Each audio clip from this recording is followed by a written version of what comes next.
सकता है। चले फिर आगे की तरफ चलिए।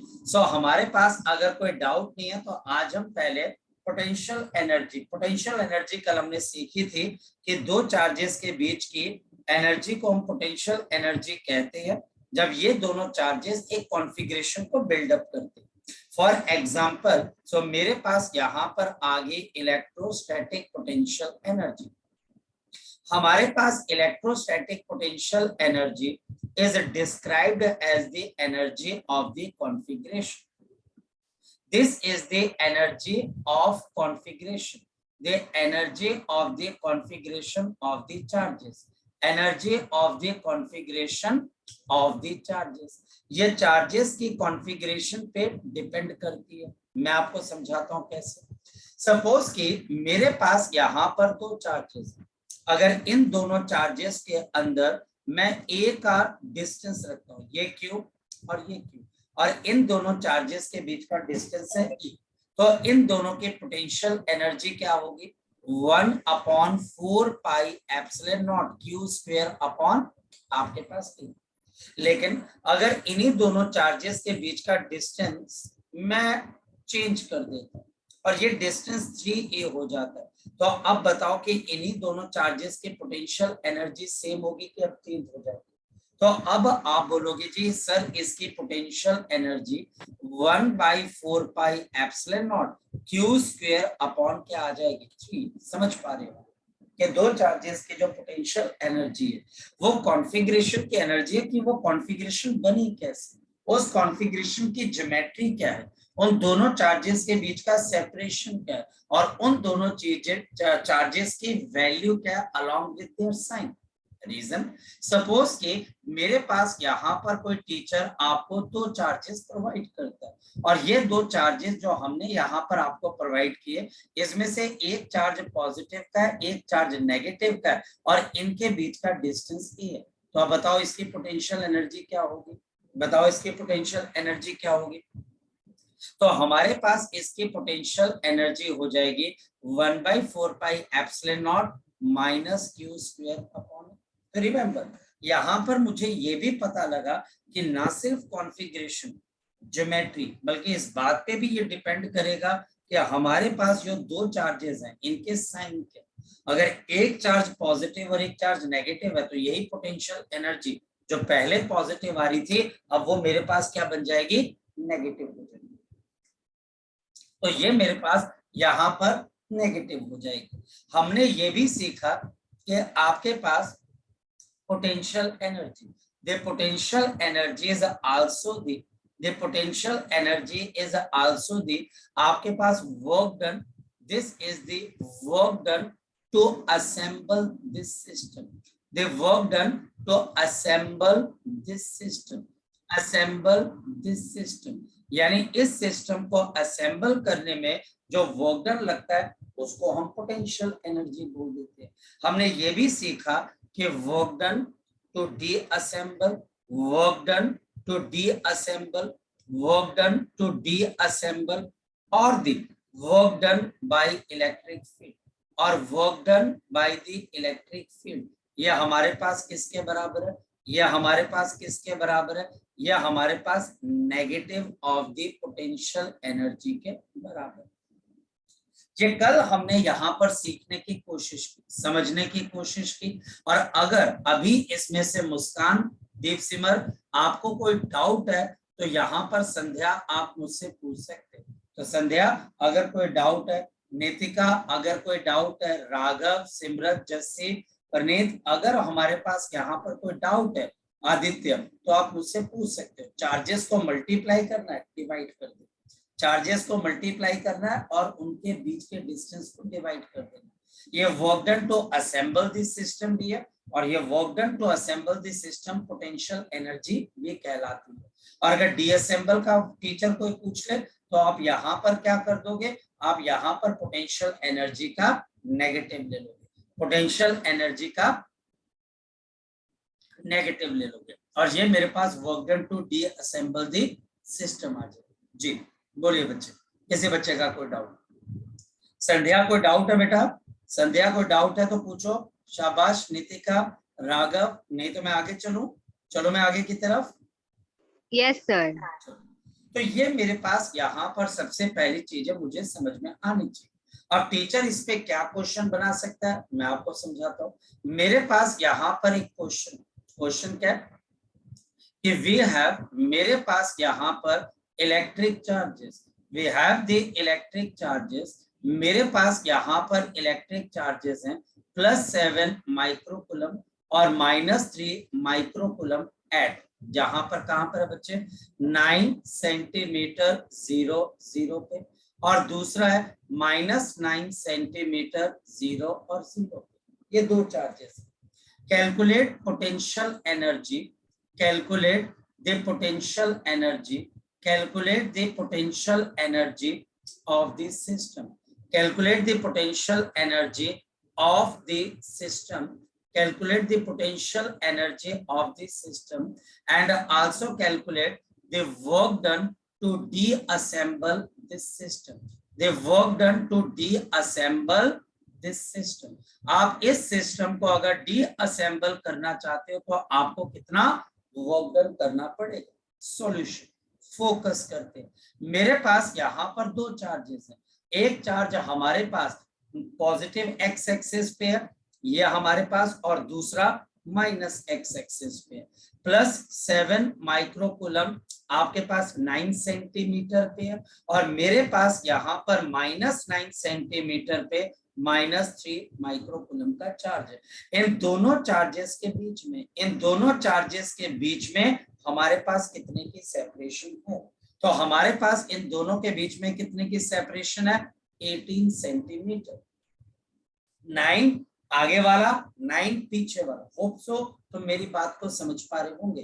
तो potential energy is equal to 1/4 pi epsilon naught -3 into 10 की पावर -6 into 7 into 10 की power -6 and divide by 18 centimetre. So 18 into 10 की पावर -2। तो मेरे पास 1/4 पाई एप्सिलॉन नॉट किसके बराबर आ जाता है, और ये हमारे पास 9 into 10⁻⁹ मल्टीप्लाइड बाई -21 into 10 के power -12 and divided by 18 into 10 के पावर -2। तो 9192, और यह हमारे पास कितना आ जाएगा, now this will be equal to 10.5। So this will be equal to 10.5। तो मेरे पास यहाँ पर पोटेंशियल एनर्जी किसके बराबर है, -10.5 into 10⁻⁴। तो 9 - 3 9 9 -12 -3 + 2 ये -1। तो आपके पोटेंशियल एनर्जी -1.05 जूल। तो आपकी potential energy -1.05 joule, -1.05 joule, and work done to deassemble this system, and they work done to deassemble this system, they work done to deassemble this system। जल्दी बोलो किसके बराबर हो जाएगी, they work done to deassemble this system is negative of the potential energy, so -1.05। जल्दी बता दो इसका आंसर कितना आ जाएगा, 1.05 जूल का वर्क डन करना पड़ेगा। तो 1.05 जूल का वर्क डन हमें यहाँ पर करना पड़ेगा जी। अब बताओ किसी बच्चे का इसमें से कोई डाउट, शाबाश। किसी बच्चे का यहाँ पर कोई डाउट, शाबाश, बोलो। No sir.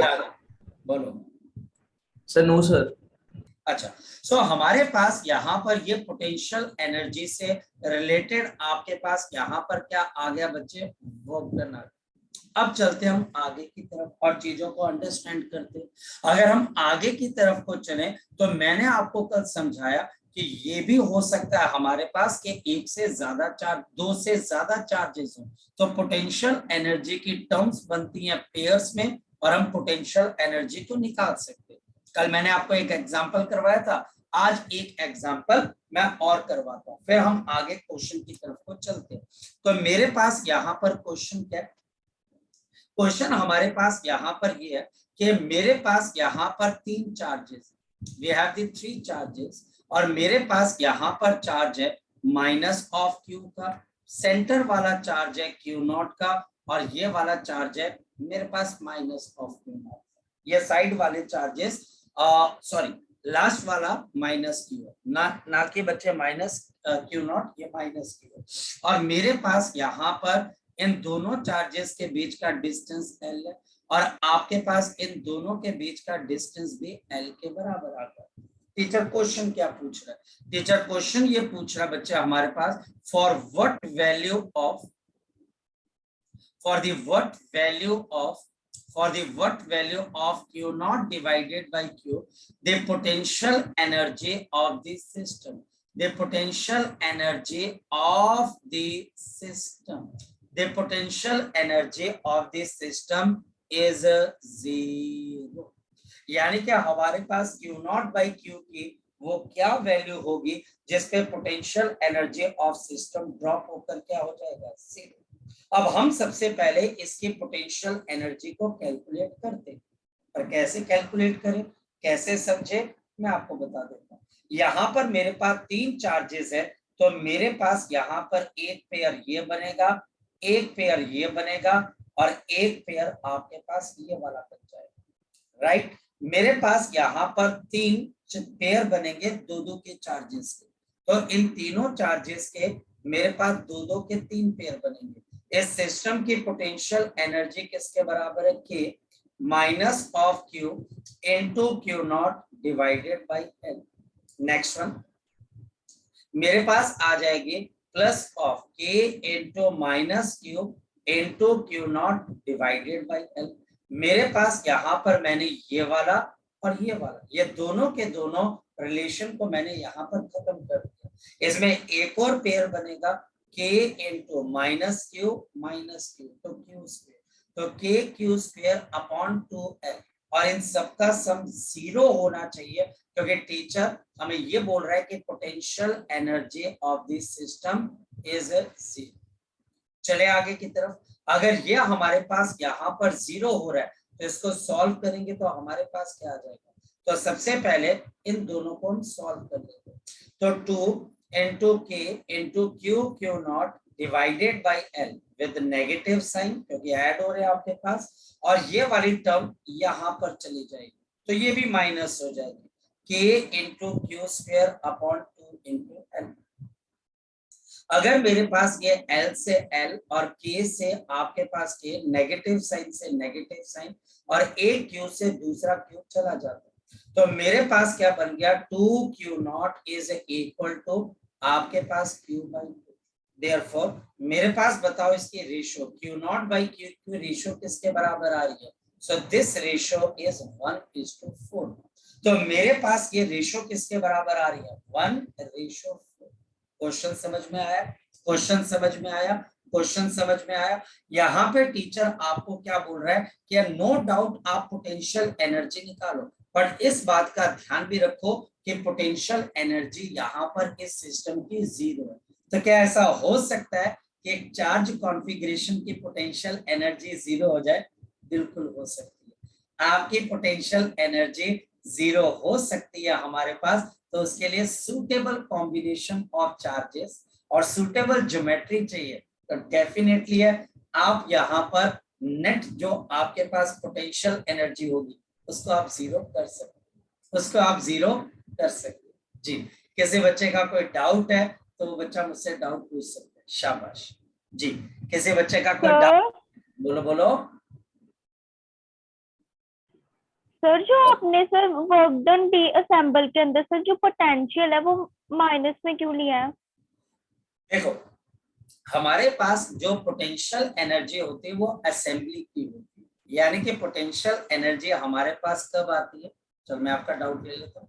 हमारे पास what is the potential energy, तो हमने कल समझा था कि पोटेंशियल एनर्जी तब डेवलप होती है जब आप बहुत सारे चार्जेस को इन्फिनिटी से लेके आकर एक पॉइंट पर असेंबल करते हो। तो पोटेंशियल एनर्जी कब डेवलप होती है, जब आप बहुत सारे चार्जेस को आप इन्फिनिटी से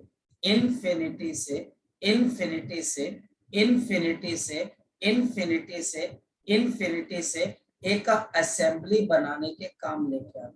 ये मेरे पास यहाँ पर बहुत सारे चार्जेस हैं, ये पांचों चार्जेस इंफिनिटी से ट्रेवल करके एक असेंबली बना दे, एक कॉन्फ़िगरेशन बना दे, जिसके अंदर जो वर्क डन मेरा होगा वो वर्क डन किस में कन्वर्ट हो जाएगा, पोटेंशियल एनर्जी। ये बात तो समझ पा रही है?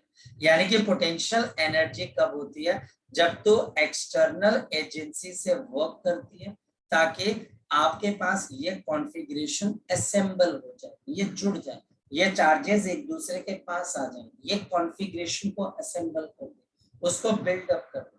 बात समझ में आती है? लेकिन अगर इन्हीं चार्जेस को इंफिनिटी पे भेजना चाहती है, डीअसेंबल करना चाहती है, तो आपको यहाँ पर जितना तूने पहले वर्क डन किया उसका नेगेटिव वर्क डन करना पड़ेगा ना तुझे।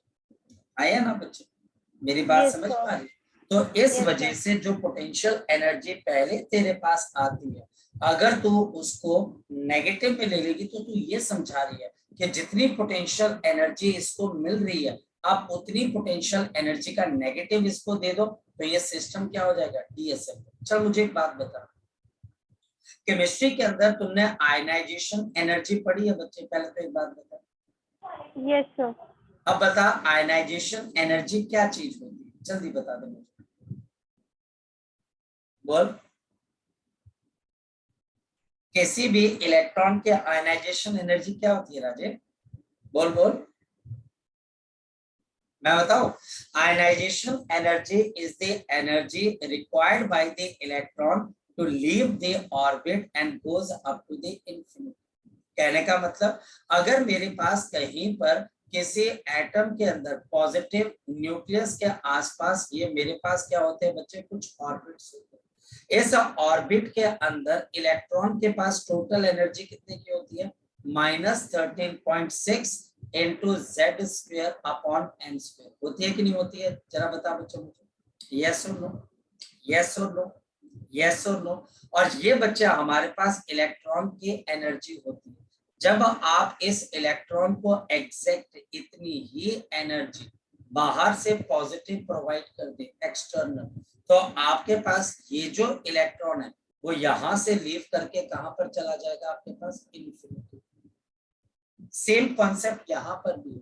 अगर आपके पास जो भी एनर्जी आ रही है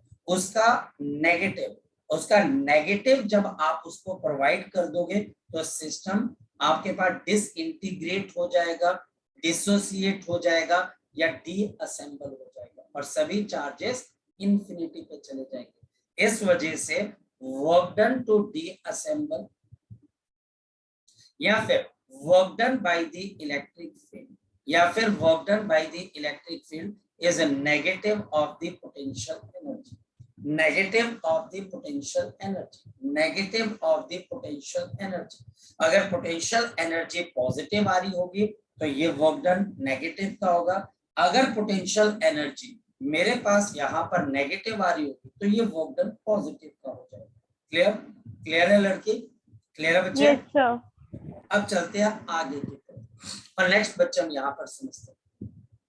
तो मुझे ये भी समझ में आता है कि टीचर आपको घुमा फिराकर कोई भी एक क्वेश्चन प्रोवाइड कर सकता है, चाहे वो 3 चार्जेस का क्यों ना हो, तो 3 चार्जेस की कॉन्फ़िगरेशन भी बनाई जा सकती है। लेकिन क्या हो अगर टीचर मुझको 4 चार्जेस के कॉन्फ़िगरेशन दे, अगर टीचर मुझे यहाँ पर 4 चार्जेस की कॉन्फ़िगरेशन देके इसके पोटेंशियल एनर्जी निकालने को बोल रहे हैं, इसके पोटेंशियल एनर्जी निकालने को बोल रहा है कि ये मेरे पास L है, ये हमारे पास L है, ये हमारे पास L है और ये मेरे पास L है। यहाँ पर चार्ज मेरे पास प्लस ऑफ Q का है, यहाँ पर चार्ज मेरे पास माइनस ऑफ Q का है, ये चार्ज मेरे पास प्लस ऑफ Q का है और ये चार्जेस मेरे पास माइनस ऑफ Q। और टीचर मुझे बोलता है what is the potential energy of this system? तो what is the potential energy of this system? इस सिस्टम की मुझे यहाँ पर पोटेंशियल एनर्जी बतानी। यहाँ पर मैं अलग अलग पेयर तैयार करूंगा। मेरे पास सबसे पहला पेयर इन दोनों के बीच में आना, ये देखिए ये पहला पेयर है, तो K into minus Q square multiplied divide by L। फिर मेरे पास यहाँ पर ये दूसरा पेयर आ जाएगा, ये दूसरा पेयर आ जाएगा, तो बताओ ये कितना आ जाएगा, ये भी -q² अपॉन l। फिर मेरे पास ये तीसरा पेयर आ जाएगा, ये भी मेरे पास कितना आ जाएगा, -kq² अपॉन l। और फिर लास्ट में बच्चा हमारे पास ये वाला पेयर आ जाएगा, और ये हमारे पास किसके बराबर आ जाएगा, शाबाश बोलो, ये हमारे पास किसके बराबर आ जाएगा, -kq² अपॉन l। चार पेयर्स आगे बच्चे हमारे पास यहाँ पर। आगे चलते, अब मेरे पास यहाँ पर अगर देखा जाए तो पांचवा पेयर ये भी बन सकता है। क्यों बनेगा, क्योंकि इन दोनों के बीच में √2l का डिस्टेंस है, तो पेयर तो इन दोनों का भी बन सकता है। तो +k -q मल्टीप्लाई होके q² और इनके बीच का डिस्टेंस √2 और इसी तरीके से एक पेयर इनका भी बन सकता है, और यह हमारे पास √2 है, और आपके पास +k × q² डिवाइडेड बाय √2। मेरी बात को तुम समझ पा रहे हो, मेरी बात को तुम अंडरस्टैंड कर पा रहे हो कि किस तरीके से हम यहाँ पर पोटेंशियल एनर्जी को निकाल। तो ये पोटेंशियल एनर्जी मेरे पास कितनी आ जाएगी, -4kq² upon l plus of आपके पास 2kq² अपॉन √2 × l। इसमें से कॉमन क्या आ जाएगा, kq² अपॉन l, और अंदर क्या रह जाएगा, तो अब मेरे पास -4 प्लस ऑफ 2 अपॉन √2, और ये मेरे पास कितने जूल की पोटेंशियल एनर्जी आ जाएगी जी। तो कुल मिलाकर कितने पेयर्स बनेंगे, 6 पेयर बनेंगे, कुल मिलाकर 6। आपको पेयर गिनते रहने हैं, पोटेंशियल एनर्जी निकालती रहनी है। साइन का भी ध्यान रखना है, सारी चीजें ज्योमेट्री बेस्ड है, इसमें ज्योमेट्री अगर आती है क्वेश्चन हो जाएगा, ज्योमेट्री नहीं आती आपका क्वेश्चन नहीं हो पाएगा, चाहे जितने मर्जी आप इंटेलिजेंट जी। अब बताओ, पता लग गया पोटेंशियल एनर्जी कैसे निकल रही है, पता लग गया बच्चे पोटेंशियल एनर्जी कैसे निकल रही है, यस और नो? Yes, sir. चलो, ये पोर्शन हमारे पास यहाँ पर खत्म हो गया। यहाँ पर भी मेरे पास अब नेक्स्ट लेवल का क्या काम आ जाता है, वो बच्चे हमारे पास अब आ जाता है दे वर्क डन या फिर work done by external agent, दोनों का मतलब same he. Work done by the external agent, work done by the external agent to change the configuration, to change the configuration, to change the configuration, to change the configuration, to change the configuration। अब देखो बच्चे हमारे पास क्या आएगा, this work done is given by external agent या work done। now this work done is given by, ध्यान से समझ लो, the potential energy final of the configuration minus potential energy initial of the configuration। अगर teacher work done by external agent नहीं use करता है, simple work done बोल देता है या वर्क डन बाय यू बोल देता है, तो potential energy final minus potential energy initial. लेकिन याद रखना, if the work is done by electric field, if the work is done by electric field, अगर वर्क को हम डन करते हैं किससे बच्चे, आपके पास इलेक्ट्रिक फील्ड से, तो फिर क्या होगा, then this work done is given by potential energy initial minus potential energy final। Please इस बात का ध्यान रखना, कब कौन सी एनर्जी को टीचर यूज करेगा और कब बच्चा हमारे पास, इन चीजों को आपने दिमाग में रखना। अगर आप इसमें थोड़ा सा भी हिले तो आपका क्वेश्चन गलत हो जाएगा, क्योंकि टीचर ने तो बहुत सिंपल तरीके से आपको क्वेश्चन पूछना, मैंने कॉन्फ़िगरेशन को चेंज कर दिया, अब आप वर्क डन बताओ। अब work done by external agent है या सिंपल वर्क डन है, तो final potential energy minus initial. लेकिन अगर work done by electric field है, अगर work done by electric field है, तो potential energy initial minus potential energy final. ये बड़ा ध्यान रखना, पहले कौन है बाद में कौन है, मैं समझाता हूँ कैसे। फॉर एग्जाम्पल मेरे पास क्या आ गया, मेरे पास यहाँ पर आगे आपके पास दो चार्जेस, बड़ा सिंपल सा क्वेश्चन है, बहुत सिंपल सा क्वेश्चन। मेरे पास यहाँ पर चार्ज आ गया Q और ये चार्ज मेरे पास यहाँ पर आ गया Q। और इन दोनों चार्जेस के बीच का डिस्टेंस आ गया स्मॉल। ये देखो, इन दोनों चार्जेस के बीच का डिस्टेंस मेरे पास कितना आ गया, स्मॉल। इन दोनों चार्जेस के बीच का डिस्टेंस आ गया स्मॉल, आ गया, बिल्कुल आ गया जी, बिल्कुल। लेकिन अब टीचर बोलता है कि मैं क्या करता हूं कि इन दोनों चार्जेस के बीच के डिस्टेंस को ट्रिपल कर देता हूं। ट्रिपल हो गया जी, कर दिया, ये फाइनल हुआ। यानी कि अब इन दोनों चार्जेस के बीच का डिस्टेंस मैंने ए से चेंज करके आपके पास क्या कर दिया, 3a कर दिया। ये मेरे पास इनिशियल कंडीशन है और ये मेरे पास कौन सी कंडीशन है, फाइनल कंडीशन। टीचर मुझे बोलता है what is the work done in this process. Teacher मुझे बोलता है what is the work done in this process. इस प्रोसेस के अंदर आपके पास कितना वर्क डन होगा, what will be the work done in this process, what will be the work done in this process. इस प्रोसेस के अंदर हमारे पास यहाँ पर कितना वर्क डन होगा। चले स्टार्ट करें, बड़ी सिंपल सी चीज। तो मुझे वर्क डन बाय प्रोसेस निकालना है, तो इसका मतलब एक्सटर्नल एजेंट, तो potential energy final minus initial. अब पोटेंशियल एनर्जी फाइनल कितनी है, तो के q square upon 3a। Initial कितनी है बच्चे, तो के क्यू स्क्वायर अपॉन a। बिल्कुल यार, कोई बहुत मुश्किल चीज नहीं है। इसको सॉल्व करेंगे तो कितना आ जाएगा, -2/3 k into Q square upon e आ गया। तो ये मेरे पास क्या आ गया बच्चे, वर्क डन आ गया। ये मेरे पास यहाँ पर क्या आ गई, वर्क डन।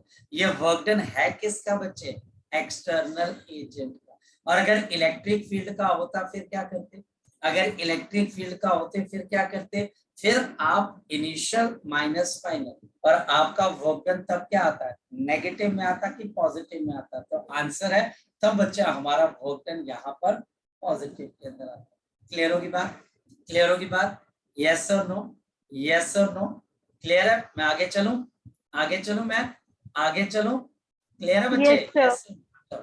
अब मेरे पास यहाँ पर फिर एक क्वेश्चन, मेरे पास क्वेश्चन ये है कि एक मेरे पास इक्विलेटरल ट्रायंगल, ध्यान से सुनो, ये मेरे पास एक इक्विलेटरल ट्रायंगल है जिसकी साइड मेरे पास 2a के बराबर है, जिसकी साइड मेरे पास यहाँ पर 2a के बराबर है।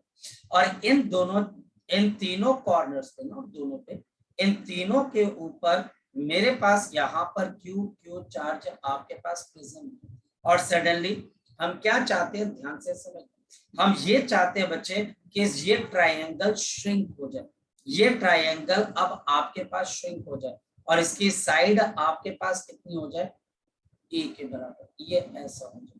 अब इसकी कॉन्फ़िगरेशन ऐसे हो जाए, यानी कि ये आपके पास इसकी फाइनल कॉन्फ़िगरेशन ए, ये फाइनल कॉन्फ़िगरेशन ए, और ये फाइनल कॉन्फ़िगरेशन ए हो जाए। मेरी बात को आप समझ पा रहे हो, यानी कि ये तीनों चार्जेस अब इस छोटे ट्रायंगल के ऊपर आ जाए फाइनली। तो मुझे बताना है what is the work done by the electric field in this case. Clear है, बात समझ में आ रही है। यानी कि मुझे ये बताना है what is the work done by the electric field in this case, what is the work done by the electric field in this case. ठीक है, ये केस कौन सा केस, जिसमें एक ट्रायंगल जिसकी साइड 2a है बच्चे, और उसकी साइड श्रिंक होके किसके बराबर हो जाए, a के बराबर। क्लियर है, उसकी साइड श्रिंक होके हमारे पास किसके बराबर हो जाए, a के बराबर। चलिए, तो work done by electric field किसके बराबर है, जल्दी बताओ। The work done by the electric field is potential energy initial minus final। ओह, दोनों इनिशियल लिख दी मैंने। तो पोटेंशियल एनर्जी आपके पास initial minus potential energy final. Potential energy initial मेरे पास बड़े ट्रायंगल की है, इसकी तीन टर्म्स बनेंगी, k q square upon 2a plus of k q square upon 2a plus of k q square upon 2। और फाइनल पोटेंशियल एनर्जी कौन बताएगा, फाइनल पोटेंशियल एनर्जी कौन बताएगा, शाबाश बोलो। तो मेरे पास फाइनल पोटेंशियल माइनस है, जल्दी बता दो। तो ये हमारे पास कितने के बराबर आ जाएगी, k q square upon a plus of k q square upon a and plus of k q square upon, पता लग गया बच्चे कि फाइनल पोटेंशियल एनर्जी तो छोटे ट्राइंगल की। सो 3k² square upon 2, 3k² square upon 2a minus of, ये कितना आ जाएगा 3k³ स्क्वायर अपॉन, जल्दी बता दो कि मेरे पास अब यहाँ पर पोटेंशियल एनर्जी कितने के बराबर है, कोई बच्चा बता सकता है? मेरा तो आंसर निकल गया, -3/2 k³ स्क्वायर अपॉन a। तो -3/2 k³ square upon a minus k divided by 8 pi epsilon naught into a into q का स्क्वायर, इतने जूल का वर्क डन। जी लगी बात पता मैंने कैसे क्वेश्चन सॉल्व किया? लगी बात पता बच्चे? यस और नो? यस और नो? Yes, sir. कोई डाउट किसी बच्चे का? No sir. पक्का श्योर है? 2 मिनट रुकेगा बच्चे।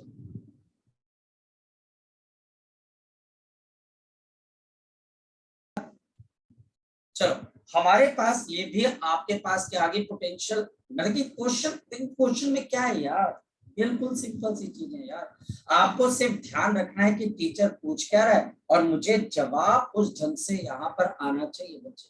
क्लियर? अब ध्यान से समझना। नेक्स्ट पॉइंट अब हमारे पास क्या आता है? नेक्स्ट पॉइंट मेरे पास अब यहाँ पर आ गया, ये टॉपिक अब आपके पास आ गया, the potential energy of the charges, the potential energy of the charges, the potential energy of the charges in external field। अब क्या फर्क पड़ गया?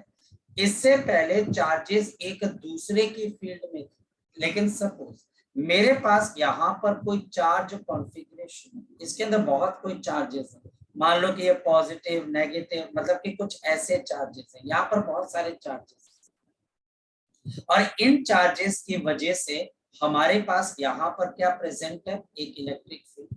ये हमारे पास एरो क्या शो कर रही है? आपके पास इलेक्ट्रिक फील्ड, कि ये इन चार्जेस की वजह से यहाँ पर इलेक्ट्रिक फील्ड। इस इलेक्ट्रिक फील्ड के अंदर इन चार्जेस की वजह से अलग अलग पॉइंट्स के ऊपर क्या होगा? पोटेंशियल होगा। बिल्कुल होगा। जैसे इसकी वजह से यहाँ पर पोटेंशियल, मान लो कि मेरे पास VE है, और इन्हीं चार्जेस की वजह से यहाँ पर पोटेंशियल मेरे पास VB। मेरी बात समझ पा रहे हो? और इन दोनों चार्जेस, इन दोनों पॉइंट्स के बीच का डिस्टेंस भी मेरे पास भी बना, और ये बच्चे आपके पास RAB। अब क्या हुआ? अब हम बाहर से बच्चे इनफिनिटी से एक चार्ज को लेके आते हैं, ये बच्चे हम इनफिनिटी से एक चार्ज को लेके आए, एक चार्ज हम इनफिनिटी से लेके आए, और ये चार्ज Q1 का था, वो A पे बैठ गया। ऐसा करने से मुझे तो वर्क डन करना पड़ा, और वो वर्क डन पोटेंशियल एनर्जी में कन्वर्ट हो गया। तो हमारे पास यहाँ पर Q इंटू V, ये अब इसकी पोटेंशियल एनर्जी बन गई इस Q1 चार्ज, क्योंकि ये Q1 चार्ज किसी इलेक्ट्रिक फील्ड में आकर बैठा है, तो पोटेंशियल एनर्जी आ जाएगी। एक बात को आप समझो कि कोई मास है, वो मास के पास कोई प्लेनेट नहीं है, कोई स्टार नहीं है, कोई सन नहीं है, कोई मून नहीं है, कुछ भी नहीं, वो इस यूनिवर्स में अकेला मास है। क्या उसकी पोटेंशियल एनर्जी हो सकती है ग्रेविटी? नहीं। लेकिन जैसे ही वो मास किसी प्लेनेट, किसी सन, किसी स्टार, किसी मून की फील्ड में आता है, तो ग्रेविटेशनल पोटेंशियल एनर्जी आ जाती है। और मेरे पास यहाँ से हम इनफिनिटी से एक और चार्ज को लेके आते हैं, और ये चार्ज आपके पास यहाँ पर आके बैठ गया। ये दूसरा चार्ज इनफिनिटी से आ रहा है, let this charge be equal to Q2, तो ये Q2 चार्ज इनफिनिटी से ट्रेवल करके B पे बैठ रहा है, तो आपके पास यहाँ पर potential energy Q2 into VB। लेकिन एक और बात है, ये दोनों चार्जेस भी तो एक दूसरे के सामने बैठे हुए, तो इसकी वजह से यहाँ पर पोटेंशियल एनर्जी की एक और टर्म आ जाएगी, 1/4 pi epsilon not Q1 into Q2, और इन दोनों के चार्जेस के बीच का खुद का डिस्टेंस कितना? R है। तो जब भी कोई चार्ज पार्टिकल किसी दूसरे एक्सटर्नल फील्ड के अंदर बैठेगा, तो उनके बीच में भी पोटेंशियल एनर्जी डेवलप हो जाएगी, और वो पोटेंशियल एनर्जी हमारे पास इस इंडिविजुअल पोटेंशियल एनर्जी के अलावा, वो इलेक्ट्रिक फील्ड भी इनको पोटेंशियल एनर्जी प्रोवाइड करेगी क्योंकि वो किसी दूसरे की इलेक्ट्रिक फील्ड में बैठे। क्लियर? ये पॉइंट समझ में आ गया आपको? ये पॉइंट समझ में आ गया आपको? जी बताओ बच्चे, शाबाश। आगे बात समझ में बच्चे? जी बोलो। Yes.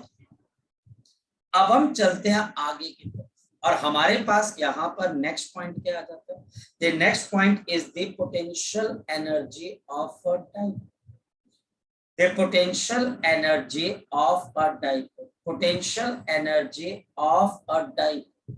तो एक डाइपोल को अगर हम किसी एंगल के ऊपर रोटेट करने की कोशिश करते हैं, सपोज मेरे पास यहाँ पर एक यूनिफॉर्म इलेक्ट्रिक फील्ड है, सपोज ये मेरे पास एक यूनिफॉर्म इलेक्ट्रिक फील्ड है, ये मेरे पास यहाँ पर यूनिफॉर्म इलेक्ट्रिक फील्ड, ये मेरे पास यहाँ पर यूनिफॉर्म इलेक्ट्रिक फील्ड है, ये मेरे पास यहाँ पर यूनिफॉर्म इलेक्ट्रिक फील्ड है और इस यूनिफॉर्म इलेक्ट्रिक फील्ड के अंदर मैंने किसी डाइपोल को प्लेस किया हुआ ऐसे, ये मेरे पास पॉजिटिव चार्ज है और ये मेरे पास यहाँ पर नेगेटिव चार्ज है, ये सेंटर ऑफ डाइपोल है और ये आपके पास टोटल डिस्टेंस कितने के बराबर है? 2 के। इस वक्त ये डाइपोल इलेक्ट्रिक फील्ड के साथ एंगल थीटा बना रहा है, इस वक्त ये डाइपोल इस इलेक्ट्रिक फील्ड के साथ एंगल थीटा बना रहा है।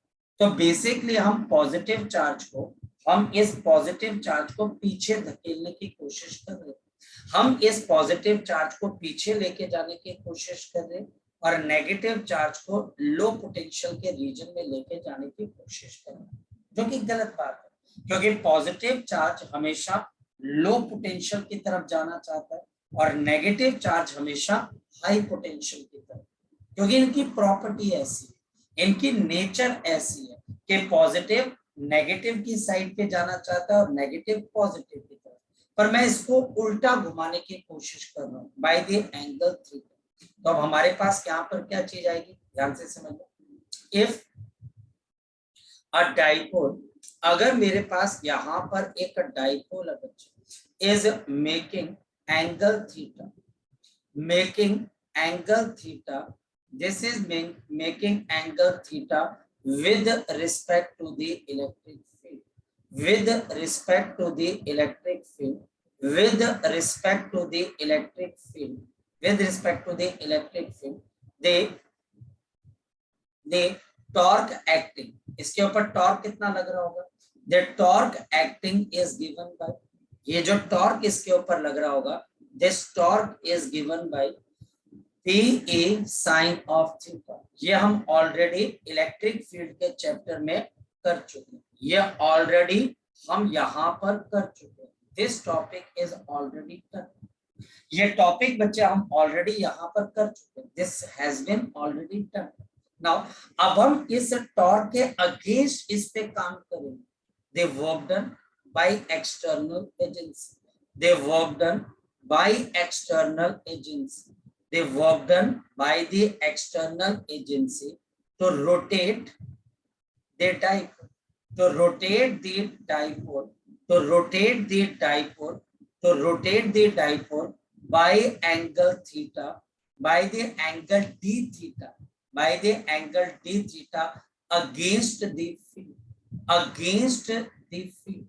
जिस तरफ इलेक्ट्रिक फील्ड लग रही है left to right, electric field left to right लग रही है और हम इसको रोटेट करवाना चाहते हैं राइट टू लेफ्ट, हम इसको राइट टू लेफ्ट रोटेशन करवाना चाह रहे हैं। इलेक्ट्रिक फील्ड लग रही है along the left to right, तो हम इसको इससे ऑपोजिट डायरेक्शन में रोटेट करवाना चाह रहे हैं।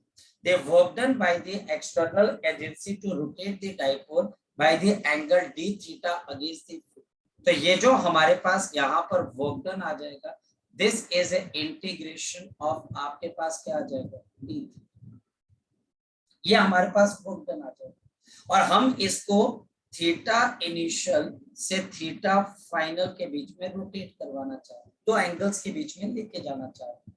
तो यहाँ पर अगर मैं वैल्यू डाल देता हूँ तो मेरा जो वर्क डन होगा थीटा इनिशियल से थीटा फाइनल, टॉर्क की वैल्यू किसके बराबर है?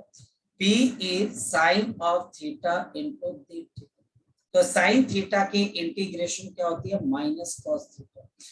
तो माइनस ऑफ पीई इनटू यहाँ पर कॉस ऑफ थीटा, और मेरे पास यहाँ पर थीटा इनिशियल से आपके पास थीटा फाइनल। तो अब मेरे पास ये वर्क डन पोटेंशियल एनर्जी बन जाएगा, और ये पोटेंशियल एनर्जी बन जाएगा minus of P into E, और आपके पास cos of theta final minus cos of आपके पास क्या आ जाएगा, theta initial. This is the potential energy. ये हमारे पास यहाँ पर पोटेंशियल एनर्जी, लेकिन यहाँ पर अभी भी एक काम बचा हुआ हमारे पास। यहाँ पर ड्यू टू सिंप्लीफिकेशन, हम यहाँ पर अगर सिंप्लीफिकेशन चाहते, हम चाहते कि हम सिंप्लीफाइड रखें, ड्यू टू सिंप्लीफिकेशन मैं कई बार थीटा इनिशियल को 90 डिग्री ले लेता हूँ और थीटा फाइनल को क्या ले लेता हूँ बच्चे, थीटा। कई बार सिंप्लीफाई करने के मैं थीटा इनिशियल को 90 और थीटा फाइनल को थीटा। तो आपके पास यहाँ पर पोटेंशियल एनर्जी किसके बराबर है, तो आपकी potential energy minus of P into E, आपके लिए कॉस ऑफ थीटा, और बच्चे हमारे पास कॉस ऑफ 90। कॉस 90 आपके पास क्या हो जाता है, 0। Therefore expression for the potential energy minus of, याद भी हो जाएगा, पीई पीई, पी मतलब डाइपोल मोमेंट, ई मतलब electric field, into cos of theta. ये हमारे पास किसी डाइपोल की पोटेंशियल एनर्जी का एक्सप्रेशन। नेगेटिव साइन आएगा, बिल्कुल आएगा भाई, घबराना नहीं है आपके पास। और हमारे पास यहाँ पर स्पेशल नोट, अगर थीटा मेरे पास 0 डिग्री है तो आपकी पोटेंशियल एनर्जी सबसे कम हो जाएगी, minus of P into E. और अगर थीटा मेरे पास यहाँ पर 180 डिग्री है तो आपकी पोटेंशियल एनर्जी मैक्सिमम हो जाएगी, plus of P into E. Minimum potential energy का मतलब कौन सा इक्विलिब्रियम होता है, स्टेबल इक्विलिब्रियम। और मैक्सिमम पोटेंशियल एनर्जी का मतलब क्या होता है, जल्दी बता दो बच्चे, अनस्टेबल इक्विलिब्रियम। ये छोटी छोटी चीजें जो टीचर आप को यहाँ पर पूछेगा। एक तो डेरिवेशन, डेरिवेशन मतलब रट्टा लगाना, थोड़ा सा रटा रटाया आंसर देना, और न्यूमेरिकल का मतलब है थोड़ा समझना।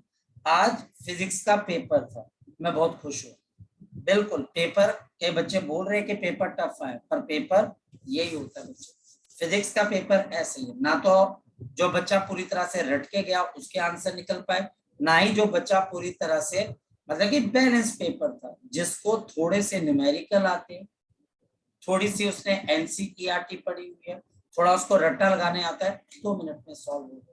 लेकिन और इसने प्रेसिडेंट मतलब कि एक जो है एक लेवल सेट कर दिया कि नेक्स्ट ईयर पेपर भाई हम कुछ ऐसा पूछेंगे। ओवरऑल पेपर के अंदर बच्चे हमारे पास ऐसी चीजें थी जो किसी ने याद की होंगी तो लगा देगा, लेकिन ऐसी भी चीजें थी जो किसी बच्चे ने अगर ध्यान से नहीं देखी होंगी तो वो फंसता चला जाएगा। तो हमारे पास यहाँ पर ये स्टेबल इक्विलिब्रियम, और दूसरा बच्चा हमारे पास क्या आ गया, अनस्टेबल इक्विलिब्रियम। नेक्स्ट आगे चलते, इसका मतलब मेरे पास यहाँ पर क्वेश्चन क्या आता है, क्वेश्चन देखिए बच्चे, इफ अगर बच्चे हमारे पास डाइपोल मोमेंट, मेरे पास डाइपोल मोमेंट है 120 माइक्रोकूलम मीटर, मान लेते हैं बच्चे, placed in electric field, placed in the electric field, इसको इलेक्ट्रिक फील्ड में डाल दिया 50 न्यूटन पर coulomb at the angle of 60 degree, at the angle of 60 degree. Calculate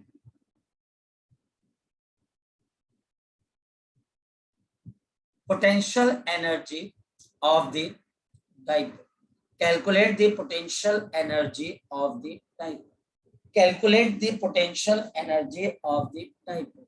solution देखते हैं बच्चे potential energy of the dipole कैसे आएगा। तो हमारे पास यहाँ पर potential energy of dipole is minus P E into cos of theta, और the potential energy is minus 120 into 10 की power -6 multiplied by 50 into cos of 60 degree. Cos 60 half हो जाता है तो माइनस 120 इंटू 10 की पावर -6 इंटू 50 इंटू हाफ, ये cancel हो जाएगा और ये मेरे पास यहाँ पर कितना आ जाएगा 25। ये हमारे पास यहाँ पर कितना आ गया बच्चे 25 और हमारे पास 25 इंटू 12, 25 इंटू 12 तो कितने के बराबर आ जाएगा, तो आपके पास माइनस ऑफ, तो ये हमारे पास 300 और आपके पास एक जीरो पहले से था इंटू 10 की पावर -6। तो बताओ पोटेंशियल एनर्जी किसके बराबर है, तो पोटेंशियल एनर्जी नेगेटिव 3 इंटू 10 की पावर -3 जूल। बोलो समझ में आ गई बात, आपको समझ में आ गई बात? Yes sir. कोई मुश्किल चीज तो नहीं है, बहुत सिंपल सी चीज है यार कि potential energy minus P A cos theta है, वैल्यू डालते चलो आंसर आ जाएगा। एक और क्वेश्चन बन सकता है बच्चे हमारे पास यहाँ पर एक और क्वेश्चन बन सकता है। देखो क्वेश्चन क्या है बच्चे हमारे पास, क्वेश्चन हमारे पास यहाँ पर ये आ गया बच्चे, फोकस करना, हमारे पास क्वेश्चन ये आ गया बच्चे, if the torque acting on a dipole, if a torque acting on a dipole, एक torque acting on a dipole किसके बराबर है, PE डिवाइडेड बाय 2। ठीक है, कैलकुलेट दी आपके पास potential energy of the dipole, potential energy of the dipole when, जब बच्चा हमारे पास angle between P and E, ये angle between P and E, जो एंगल है बच्चा हमारे पास P और E के बीच में इज आपके पास 30 डिग्री। कैसे करेंगे, तो मेरे पास पोटेंशियल एनर्जी का फॉर्मूला है -PE इंटू कॉस ऑफ आपके पास theta, -PE cos of theta. अब हमने करना क्या है, ये इंपॉर्टेंट है, मैंने यहाँ पर इस एक्सप्रेशन से PE निकाल देना, तो मेरे पास PE किसके बराबर है 2 टाइम्स टॉ, तभी तो उसने दिया, और कॉस ऑफ मेरे पास कितना आ जाएगा 30 डिग्री, तो आपके पोटेंशियल एनर्जी -2 टॉ √3/2, तो मेरे पास -√3 इंटू टॉ, इतने जूल की मेरे पास क्या आ जाएगी पोटेंशियल एनर्जी आ जाएगी। कोई बहुत मुश्किल चीज नहीं। यहाँ पर एक क्वेश्चन ऐसा भी आ सकता है, हमारे पास यहाँ पर एक क्वेश्चन ऐसा भी आ सकता है, work done one, calculate the work done to move the dipole from stable to unstable equilibrium, from the stable to the unstable equilibrium, अब समझो बच्चों, calculate the work done to move the dipole from stable to the unstable equilibrium। यहाँ पर मुझे work done निकालना है और teacher mention नहीं कर रहा है, तो potential energy final minus potential energy initial, घूम फिर के वहीं पर आगे जहां से शुरू किया था, घूम फिर के वहीं पर आगे जहां से शुरू किया था, तो पोटेंशियल एनर्जी फाइनल ये मेरे पास अनस्टेबल इक्विलिब्रियम के लिए, जल्दी बोलो क्या आ जाएगा, -P into E cos of 180 degree, यानी कुल मिलाकर मेरे पास क्या आ जाएगा P, और पोटेंशियल एनर्जी इनिशियल ये कौन सा इक्विलिब्रियम है बच्चा हमारे पास स्टेबल, तो -P into E cos of 0 degree, तो मेरे पास आ गया -P इंटू E, तो ये मेरे पास -P इंटू E, तो आपका वर्क डन किसके बराबर है P into E minus P into E, जल्दी बता दो कितने के बराबर आ जाएगा 2PE का वर्क डन आ जाएगा, तो मेरे पास यहाँ पर 2PE का वर्क डन आ जाएगा।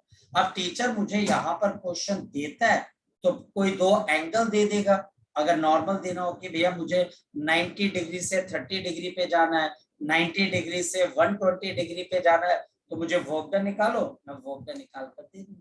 होप सो आप समझ पा रहे होंगे कि अगर टीचर मुझे मान लिया जाए कुछ ऐसे बोल देता है कि देखो जी एग्जाम्पल है कि टीचर मुझे बोलता है जी देखो मुझे 90 डिग्री से आपके पास किस पे जाना है, मान लो 120 डिग्री पे जाना है, तो वर्क डन कितने के बराबर होगा, बताओ कैसे निकालोगे, तो वर्क डन तो potential energy final minus initial minus PE cos 120 minus और माइनस पीई कॉस ऑफ आपके पास कितना आ जाएगा 90 डिग्री, क्योंकि ये इनिशियल है तो ये तो हो गया 0 और आपके पास माइनस पीई और कॉस 180 कितना होता है माइनस ऑफ, जल्दी बता दो कितना आंसर आ जाएगा पीई बाय 2 के बाद, तो ये वर्क डन हो जाएगा डाइपोल को रोटेट करवाने का।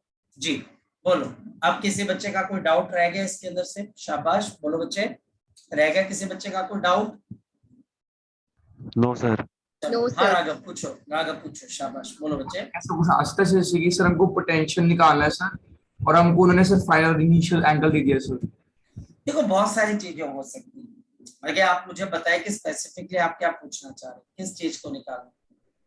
सर जैसे कि सर आपने से पहले ज्यूम किया sir theta is equal to 90 theta is equal to 0 sir, वैसे कि और बच्चे वो मैंने आपको एक चीज भी तो लिखी है, तो एक चीज को पकड़ रहा है तो दूसरी चीज को नहीं पकड़ रहा है कि मैंने यहाँ पर क्या लिखा है। मैंने ये भी तो लिखा है कि हम सिंप्लीफिकेशन चाहते हैं, सर वो भी हम किसी से पंगा नहीं चाहते, हम यहाँ पर ड्यू टू सिंप्लीफिकेशन लिखते हैं। अब इसका आंसर तो बच्चा हमारे पास वो बुक के ऑथर या कोर्स को डिजाइन करने वाले बोलेंगे बच्चे, वो कोर्स को डिजाइन करने वाले क्या बोलते हैं कि पोटेंशियल एनर्जी कहाँ से कैलकुलेट होती है, जहां पर बच्चे अब वो 0 से मेजर होती है, उसका रेफरेंस होना चाहिए। पोटेंशियल एनर्जी कहीं पर 0 होगी तभी कहीं पर मेजर होगी, इस वजह से हमको ऐसा एंगल सोचना पड़ेगा जहां पर पोटेंशियल एनर्जी 0, तो उसके बाद हम पोटेंशियल एनर्जी को मेजर करना शुरू करें। इस वजह से एक एंगल हम थीटा लेते हैं, एक 90, क्योंकि 90 वाली एनर्जी रेफरेंस बन जाएगी, 0 बन जाएगी, हम वहां से सारी पोटेंशियल एनर्जी को कैलकुलेट करेंगे। ठीक है राघव? Yes sir. चलिए बच्चे, सो अभी के लिए हम इतना ही करते हैं, अब आप इसको पढ़ लीजिएगा, कोई टेंशन हो तो मुझे जरूर बताएगा। बाय बाय, टेक केयर बच्चे, बाय बाय, टेक केयर।